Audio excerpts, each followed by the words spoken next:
These are men, America's best. I'll be there.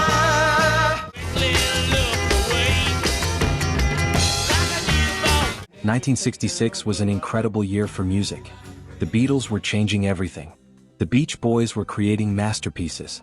And Motown was pumping out hit after hit. But here's the thing. Some of these massive songs have completely vanished from our collective memory. Today we're diving into 20 hit songs from 1966 that dominated the charts but somehow got lost in time. How many can you actually remember? Let's find out. Her Green Beret has met his fate. The Ballad of the Green Berets by Barry Sadler. This wasn't just a hit. It was the #1 song of the entire year. Silver wings upon their chest. Barry Sadler wasn't a professional singer. He was an actual Green Beret medic who served in Vietnam. He wrote this song as a tribute to his fellow soldiers. Men who fight by night and day. And America ate it up. It spent 5 weeks at #1 on the Billboard Hot 100. Think about that. A military marching song outsold every Beatles track that year. America's best.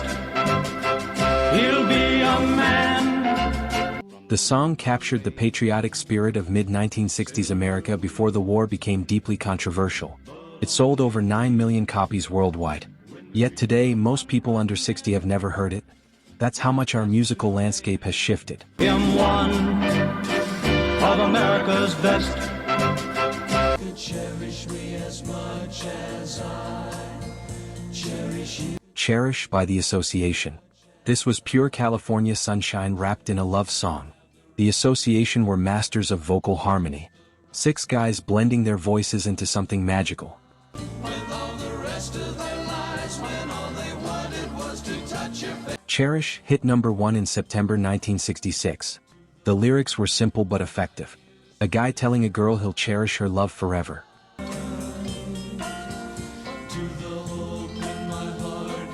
But here's what made it special.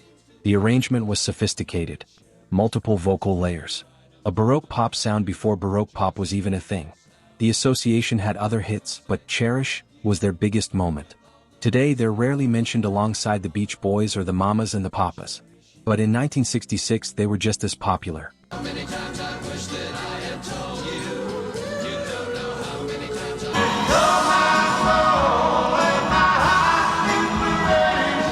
You're My Soul and Inspiration by the Righteous Brothers. If you know Unchained Melody, you know the Righteous Brothers. This song was basically their attempt to recreate the magic of You've Lost That Lovin' Feelin'. I can't make it without you. And guess what? It worked. The song hit #1 in April 1966. Bill Medley and Bobby Hatton had voices that could shake buildings.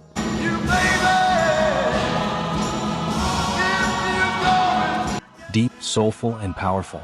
The production was wall of sound perfection, courtesy of their team. The lyrics spoke of complete devotion. You're My Soul and Inspiration wasn't just a line, it was a declaration.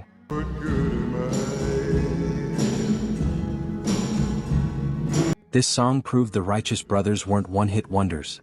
They were the real deal. I ain't got nothing left if you do.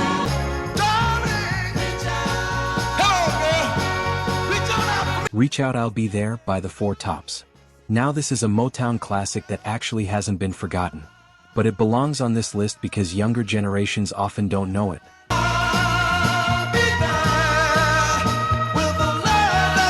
The Four Tops, led by Levi Stubbs, delivered one of the most powerful vocal performances of the decade. That opening flute riff is instantly recognizable. Then Stubbs comes in with that urgent, almost desperate vocal.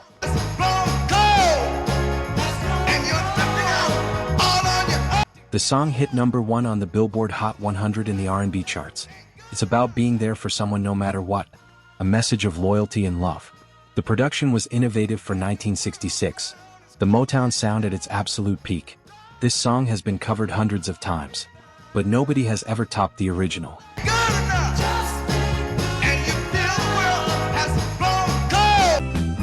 many teardrops for one heart.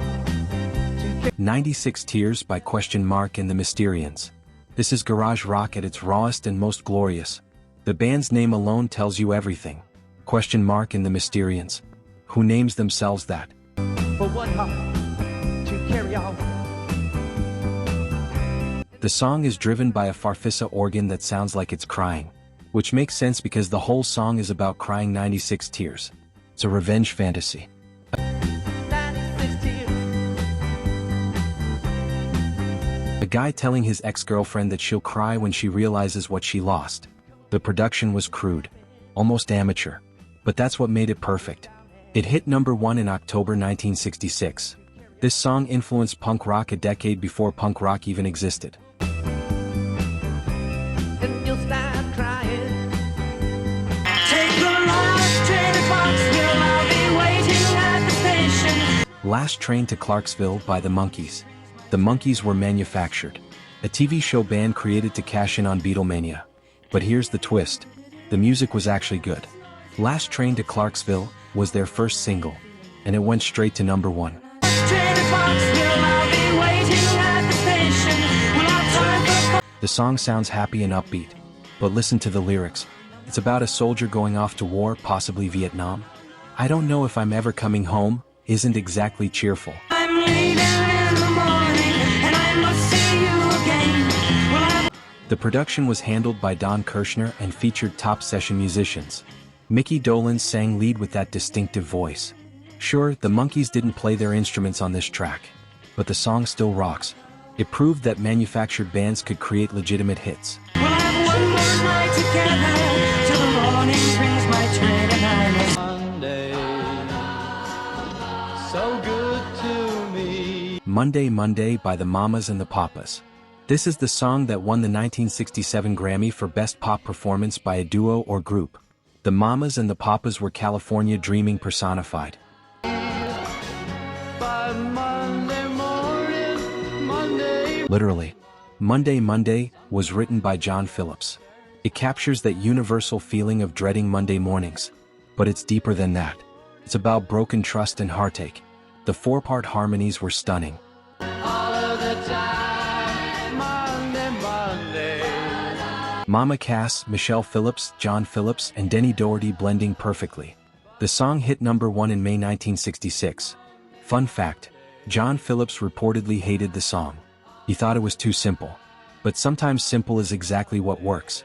The song has been covered countless times, but the original remains definitive. How could you leave and not take me? Mama said you can't hurry love, no, you just have to wait. You Can't Hurry Love by the Supremes.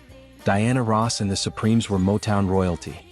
You Can't Hurry Love is about patience and finding true love. Mama's advice to just wait.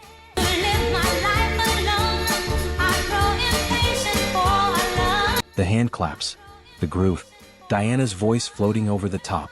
It hit number 1 in August 1966. What's remarkable is how the song builds.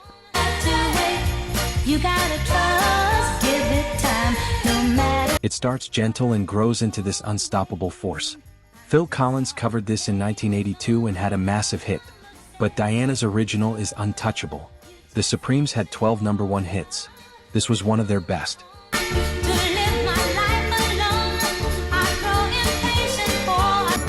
We can work it out. We can work it out. We Can Work It Out by the Beatles. Okay, the Beatles haven't been forgotten. But this particular song doesn't get the respect it deserves. This was a double A-side single with Day Tripper. Both songs hit number 1. We Can Work It Out was primarily written by Paul McCartney. It's thought that it's a crime. Though the middle 8 was John Lennon's contribution, Paul's part is optimistic. We can work it out. John's part is darker. Life is very short and there's no time for fussing and fighting.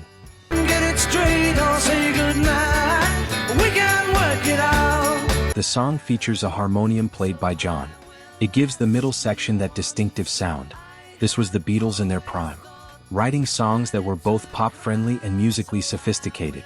It's a relationship song that acknowledges conflict but pushes for resolution.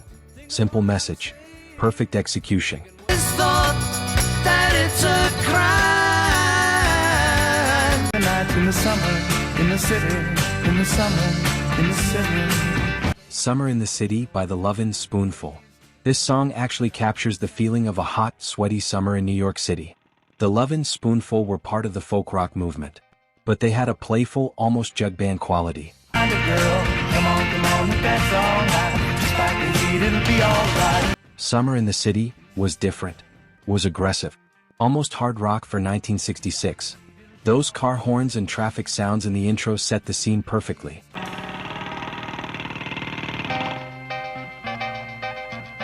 John Sebastian sang about sweltering days and cool nights. The contrast between suffering through the heat and coming alive after dark. Like the nights in the summer, in the city, in the summer, in the city. It hit number 1 in August 1966. The production was innovative. The use of sound effects, the heavy, distorted guitar. This song influenced everyone from The Doors to Led Zeppelin. So fine and looking so pretty. Cool cat looking for a kitty. Gonna look in every... Lightning Strikes by Lou Christie. Lou Christie had one of the most distinctive voices in pop music. That falsetto could shatter glass. Lightning Strikes is about a guy who can't stay faithful. Believe it or not, you're in my heart all the time. He's got a steady girl, but when lightning strikes, he can't help himself. It's not exactly a noble message, but the song is irresistibly catchy.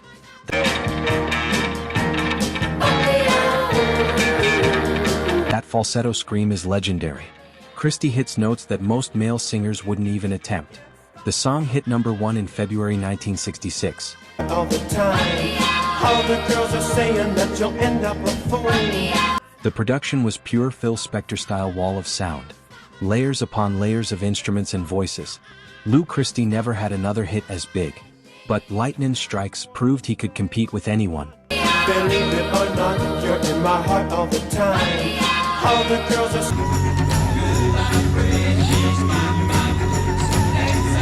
Good Vibrations by the Beach Boys. This is arguably the most famous song on this list. But hear me out. Yes, everyone knows Good Vibrations. But do they know it's from 1966?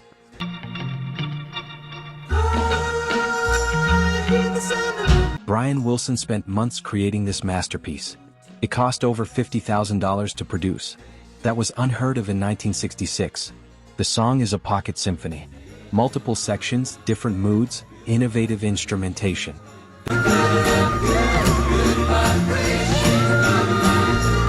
The theremin sound is iconic.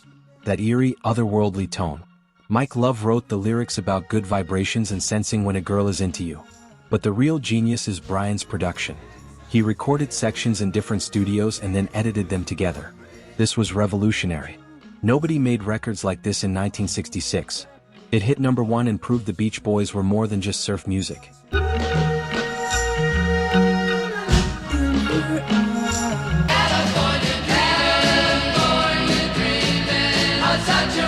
California Dreamin' by the Mamas and the Papas.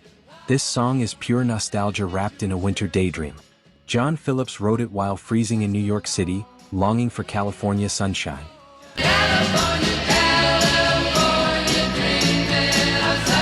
The song opens with that iconic flute solo by Bud Shank.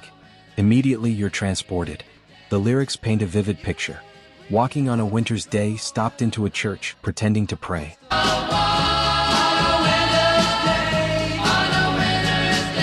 Michelle Phillips and Mama Cash trade vocals with John and Denny. The harmonies are heavenly. California Dreamin' hit number 4 on the charts in early 1966. It's become one of the defining songs of the 1960s. The soundtrack to a generation. The song has been covered endlessly, but nobody captures that yearning like the original.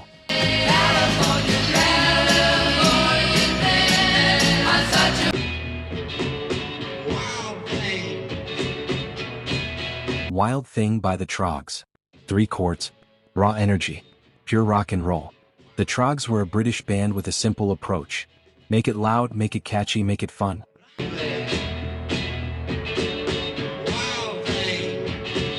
Wild Thing is a love song stripped down to its absolute basics. Reg Presley's vocals are delightfully unpolished. He's not trying to be a great singer. He's just feeling it.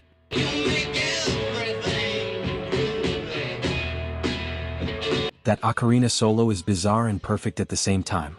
The song hit #1 in July 1966. Jimi Hendrix later covered this at Monterey Pop Festival and set his guitar on fire. But the Troggs version remains the definitive take. Raw, primal, and impossible to ignore.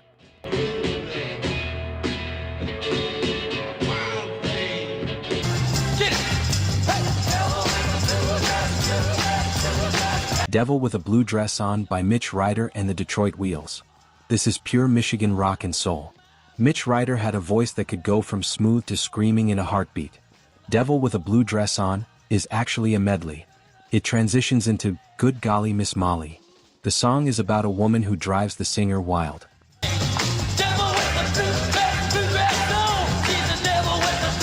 She's wearing a blue dress and she's trouble. The Detroit Wheels provided the powerhouse backing. Horn section blasting. Drums pounding. It hit #4 in late 1966.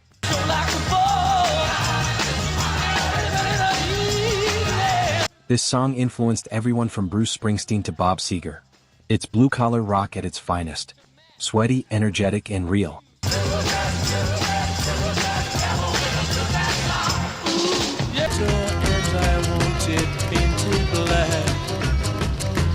Painted Black by the Rolling Stones. The Stones were at their dangerous peak in 1966. Painted Black is dark. Really dark. The lyrics deal with depression and grief. A guy who wants everything painted black because he's lost his love.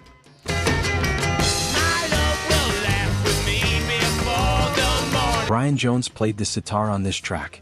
That opening riff is instantly recognizable. Mick Jagger's vocals are desperate and haunting. The song hit #1 in June 1966. This wasn't typical pop music. This was the Stones pushing boundaries. I could not foresee this thing happen. The sitar gave it an exotic quality, but the emotion is universal. Painted Black showed that rock music could tackle serious, adult themes. It remains one of the Rolling Stones' greatest achievements. I see a red door and I want it painted black. Within the sound of silence. The Sound of Silence by Simon and Garfunkel. This song actually started as a flop in 1964. Then producer Tom Wilson added electric instruments without Paul Simon or Art Garfunkel knowing. And in the naked light I saw. The new version was released in 1965 and climbed to #1 in January 1966. The lyrics are poetry. Hello darkness, my old friend. Deep, introspective, haunting. Paul Simon wrote about alienation and lack of communication. People hearing without listening. Themes that resonate even more today. Art Garfunkel's voice blends perfectly with Paul's.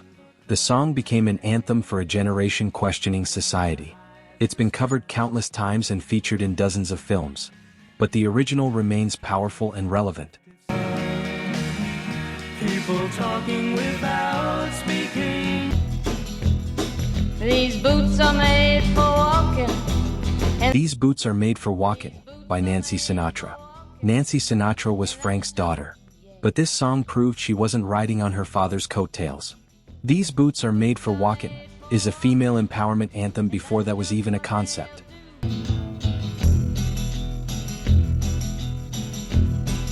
Lee Hazelwood wrote and produced it. That bass line is absolutely killer. Nancy's vocals are cool and confident. She's telling a cheating man exactly what's about to happen. One of these days these boots are gonna walk all over you. It hit #1 in February 1966. The song has been covered and sampled endlessly.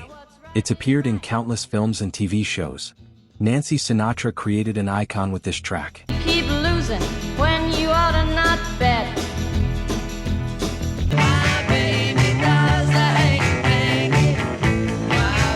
Hanky Panky by Tommy James and the Shondells.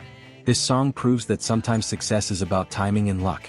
Hanky Panky was originally recorded in 1964 and went nowhere.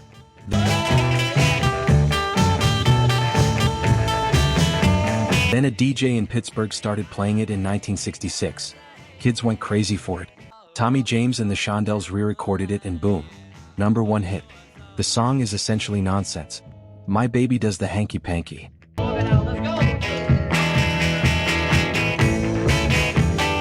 What does that even mean? But it doesn't matter. The energy is infectious. The production is simple. Garage rock with a pop sensibility. It hit number 1 in July 1966. Tommy James would go on to have many more hits. But Hanky Panky started it all. On down the line. You know it's all for the very first to the poor side of town. Poor Side of Town by Johnny Rivers. Johnny Rivers was a versatile artist. He could rock, he could croon, he could do it all. Poor Side of Town is a ballad about lost love and regret. So welcome back, baby, to the poor side. The narrator is from the wrong side of the tracks, and he lost the girl because of it. Rivers' voice is smooth but aching with emotion. The production is lush. Strings, gentle guitar, perfect arrangement.